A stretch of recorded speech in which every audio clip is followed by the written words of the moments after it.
La présidentielle, Éric Zemmour explique maintenant que LR, c'était hier soir, commettrait une erreur stratégique en ne l'aidant pas à avoir ses parrainages, car cela permettrait à Marine Le Pen d'atteindre sans difficulté le second tour et de faire 25% au premier. Il quémande les parrainages? Je dis, Éric, merci de cet aveu.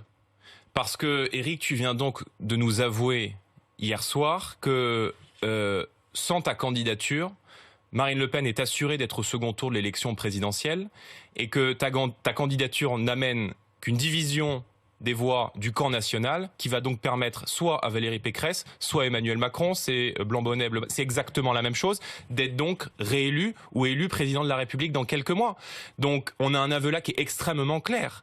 Éric Zemmour demande donc à LR de l'aider à être candidat puisqu'il faut 500 parrainages pour être candidat.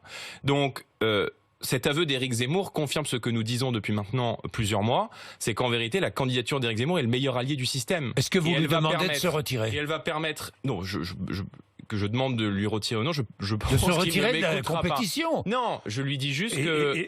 je m'interroge. Et d'appeler à voter Marine Le Pen. Je m'interroge sur la plus-value aujourd'hui de sa candidature. Quand on regarde les sondages de second tour, celle qui sur la ligne de départ aujourd'hui de tous les candidats à l'élection présidentielle du camp national a le plus de chances de battre Emmanuel Macron, c'est Marine Le Pen qui est dans le dernier IFOP à 47, c'est-à-dire avec les marges d'erreur à quasi-égalité avec Emmanuel Macron. Et donc de faire gagner des idées qui, je le crois, sont majoritaires dans le pays. Éric Zemmour est donné, sur tous les candidats à la ligne de départ, parmi les hypothèses de second tour les plus basses, entre 36 et 38% d'intention de vote, comme Madame Hidalgo ou comme Jean-Luc Mélenchon.